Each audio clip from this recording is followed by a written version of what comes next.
Hey everyone, this is Jamie, and welcome to Gardening It Grows on You. Today I wanted to show you my first attempt at growing some oyster and shiitake mushrooms.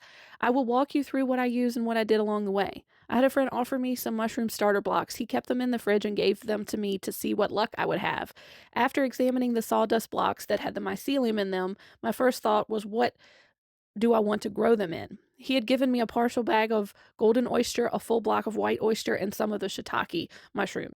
I decided on some old flower bulb crates that I had that were also stackable. They had holes and slats in them where I could have the mushrooms grow out. I placed some cardboard on the bottom and used straw as my growing substrate. I also covered them with trash bags to keep the humidity and moisture up. I wanted to make sure the materials I used were sterile, or at least as sterile as I could get them with what I had. I cleaned my bathroom really well and then soaked everything in extremely hot water, as close to boiling as I could get. I rinsed the crates and then I took the damp, squeezed out straw and put it in the crates. Then I took the colonies of mycelium I had and broke them up and mixed them in with the straw. I observed what happened over the next few days. In the straw, it looked like mold growing, but I was hopeful that the mushroom mycelium was really growing because they looked similar to me. Then I waited and made sure there was moisture. Then magically this happened. It was very cool to see the little baby mushrooms starting to form. Y'all take a look. I got some mushrooms taking root. The oyster mushrooms did really well. From what I learned, they seem to be a little easier to start with.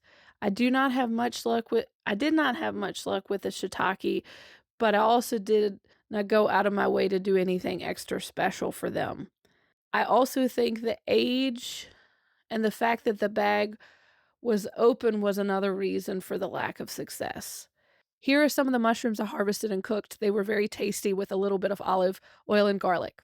I will say I had a fun time learning about and trying my hand at growing some mushrooms. I suggest trying to grow mushrooms at least once, especially if you enjoy eating mushrooms. Growing fungi was totally different than any other plant I had tried. It was super simple and easy to deal with once I had the prep done and got them set up. Some things that I think I would make sure that would help with the issues that I had were I would have a way to drain and catch the water below the substrate. I wish I had had more than just a bag covering the floor because it would drain through and then I couldn't have any way to recirculate it. Lots of times it would have been nice to have um, a way to filter and collect this. Also, I did not account for the amount of dust that was going to happen with the mushrooms. I might have been late harvesting, but I guess they released their spores, i.e., what I'm calling dust, and it got everywhere. I had opted to do it inside, but at this point, I knew that I needed to move it outside to the screened-in porch once it started releasing the spores. I also would make sure I have a better way to keep the moisture and the humidity up. I think that would have helped with the success of the mushrooms, especially when they were trying to form the colony. Hopefully, this video gave you some insight into what I tried, what some things that I did wrong, and some things that maybe after watching this you can improve on.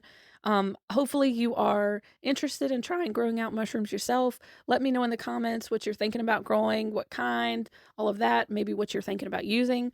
Thanks for watching. Now get growing.